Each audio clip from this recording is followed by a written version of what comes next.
Welcome to the Researched RN podcast. I am your host, Steven Cuzmenco. In this podcast, I discuss new and interesting peer-reviewed research articles from various nursing researchers and other professional publications. In this fourth episode, I'll talk about an article published in Critical Care Nurse titled Intensive Care Unit Sleep Promotion Bundle: Impact on Sleep Quality, Delirium, and Other Patient Outcomes. It's authored by Gorecki and colleagues. The background on this article pertains to the quality of sleep. We know that sleep is important for all patients that are recovering in the ICU, and there's lots of published literature highlighting how important high-quality sleep is.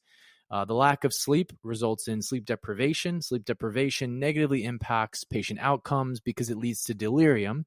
And delirium ultimately leads to prolonged length of hospital stay, length of stay in the ICU. This contributes to poor recovery. So it's important that ICU nurses promote sleep quality. And so the purpose of this quality improvement initiative was to evaluate the impact of a non-pharmacological nurse-driven sleep promotion bundle on the following outcomes: the rate of delirium and agitation, the use of restraints, the length of stay in the ICU and overall hospital length of stay, and the patient perceived sleep quality score, which is actually a newer scale. I had never heard of this scale that they used. I didn't know that this was a thing. It was the Richards-Campbell Sleep Questionnaire. So I'll get to that later in the results, but I had never known that that was an outcome prior to reading this article. The study design, it was a pre-test, post-test design, and this quality improvement initiative took place at two ICUs. It was a cardiothoracic ICU and a surgical trauma ICU at a large level 1 Southwestern teaching hospital with over 1,000 beds. The patients that they included in the intervention group were 18 years or older, admitted for at least one night. And the patients that they did not include had cognitive dysfunction, which was defined as traumatic brain injury with a Glasgow coma less than 12 hours after admission. Other patients excluded were those with Alzheimer's disease, dementia, the active alcohol withdrawal, and the need for extracorporeal membrane oxygenation support, or patients that did not survive their hospital length of stay. The intervention was, again, a nurse-driven, non-pharmacological sleep promotion bundle that included daytime and nighttime interventions. The daytime interventions were intended to promote wakefulness. So bright light exposure, they turned on the overhead lighting and opened the curtains by 8 a.m. Progressive mobility was another daytime wakefulness strategy. This was sitting up in the chair daily by 8 a.m. or whatever their appropriate level of mobility was for that day, but just early in the morning. And then the other daytime wakefulness management strategy was just promoting wakefulness. So turning on the TV, encouraging visitors. During the hourly rounds, they engaged the patient, spoke to them, asked them questions. Limiting sleep during daytime hours or napping was another way to promote daytime wakefulness, just not sleeping. The nighttime interventions were meant to promote sleep. So there were 5. There was the first one being promoting a quiet atmosphere at night. So turning off the light overhead, closing the window or curtains, turning off the TV, closing the patient's door, all by 9 p.m. The patients were also given sleep aid kits. This was earplugs and an eye mask, and they were given this by 9 p.m., and they were assisted with application if needed. There was also signage that promoted the sleep promotion bundle that was placed on the door so that before you'd go into the door, you'd see that. And then the big thing was clustering care. And I just say that as, kind of from my experience, I think this is kind of the biggest reason that we have to wake people up so often in the ICUs, because we have to constantly do things. So I think clustering care, minimizing the time that we're interrupting them, I think that's one of the most important interventions. And they did that in this study.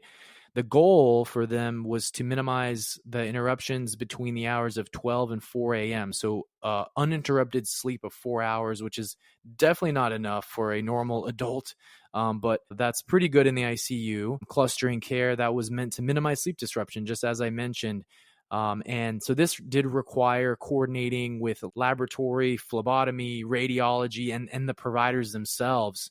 So it did involve a lot of coordination. They minimized lab draws, medications, any radiology imaging. So that could have been a chest x-ray, CT scan. So, and all of those were routine labs or imaging. So if there was anything emergent that they had to go into the room and check on the patient quickly, they would do that, but they try to minimize at least the routine labs or imaging that they would do. The patients were divided into two groups. There was the patients that required mechanical ventilation and those that did not.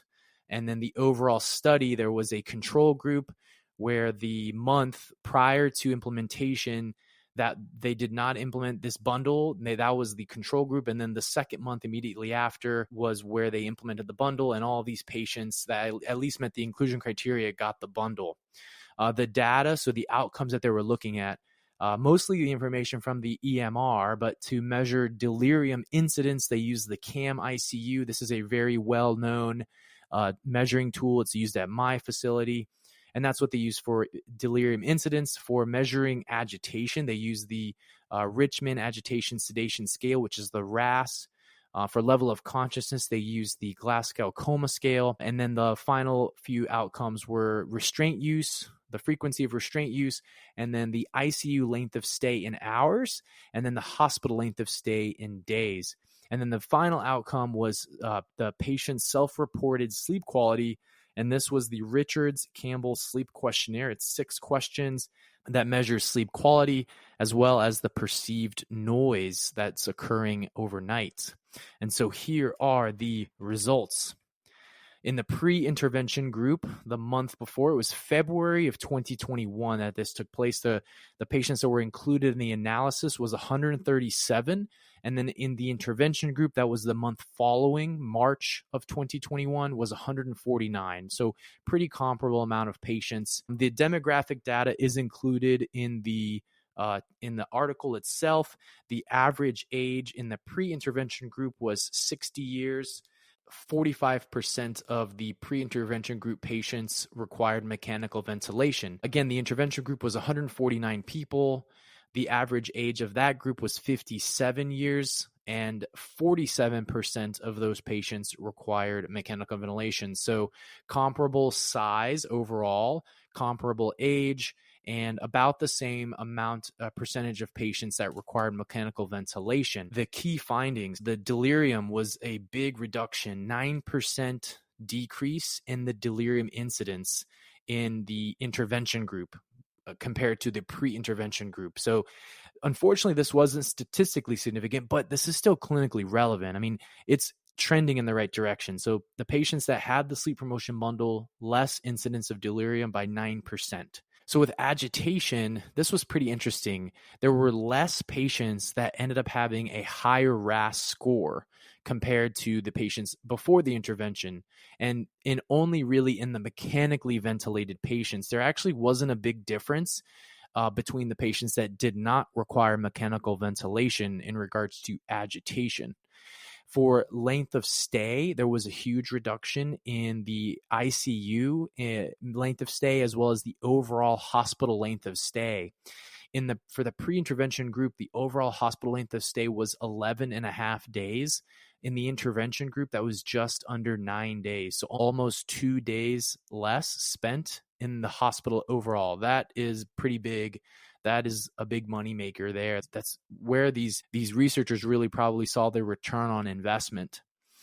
For restraint use, there really wasn't any difference. They were both in both groups, mechanically ventilated, non-mechanically ventilated.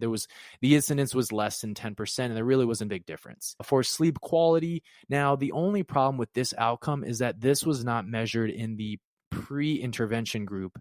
The sleep quality scores between the two units really wasn't that different. The only thing that was different was the sleep noise score was rated better in the cardiothoracic ICU than it was in the surgical trauma ICU.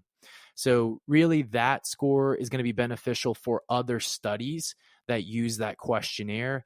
If they had measured that in the pre-intervention group, then we could use it to compare the intervention itself. But unfortunately, because it wasn't measured, it's not as useful, at least in my opinion. Again, this is just my opinion. And so those are all of the results. moving on to the discussion in the last part of this paper. So, we saw a big reduction in the incidence of delirium and a big reduction in the RAS high scores.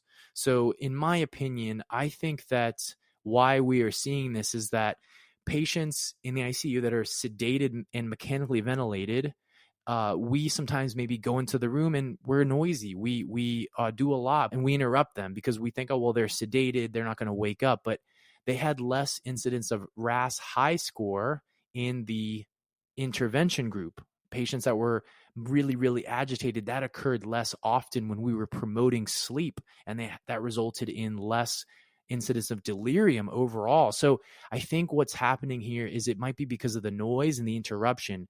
We interrupt patients a lot in the ICU when they are sedated and mechanically ventilated.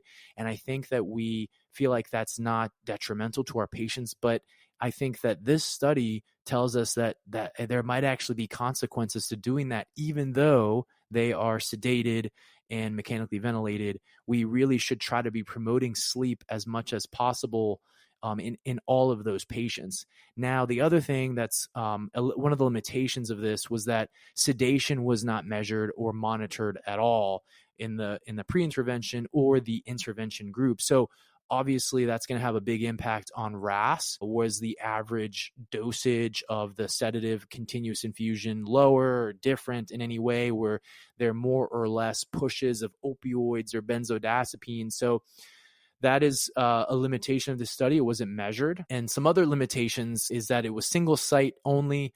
They did exclude certain patient groups. They had to exclude some of those patients. And there was no measure for sleep quality in the control group. I kind of mentioned that a little bit ago. And then overall, this was only a 4-week intervention period. So we're not sure of the long-term implications. Now, that being said, with only 4 weeks of data, this is still pretty compelling.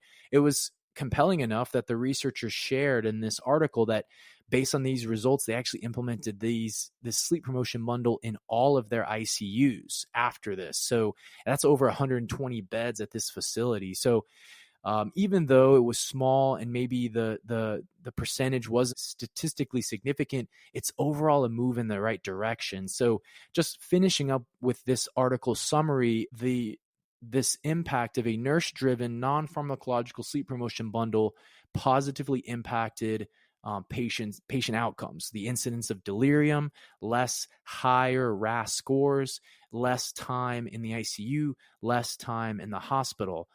So that's really where the return is going to be seen.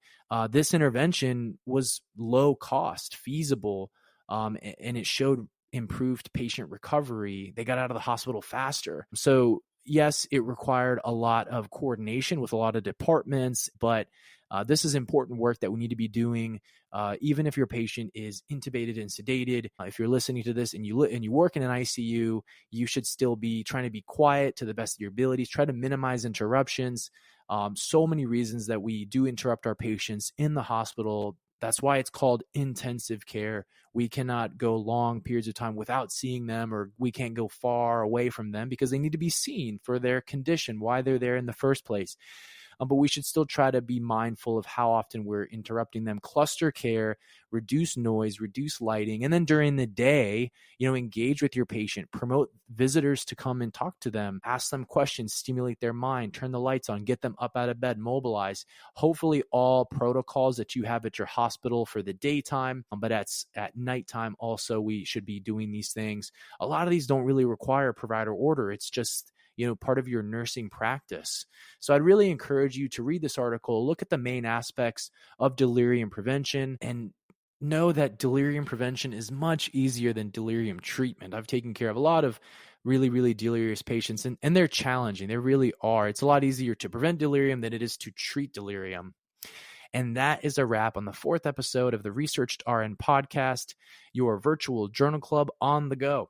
I am your host, Steven Cuzmenco. I'll have new episodes out at least monthly, and please email me at researchedrnpodcast@gmail.com with any articles, topics, feedback, anything else that you'd like for me to discuss. I'm happy to hear from you, and I enjoy doing this. So thanks for listening, and be sure to tune in to the next episode.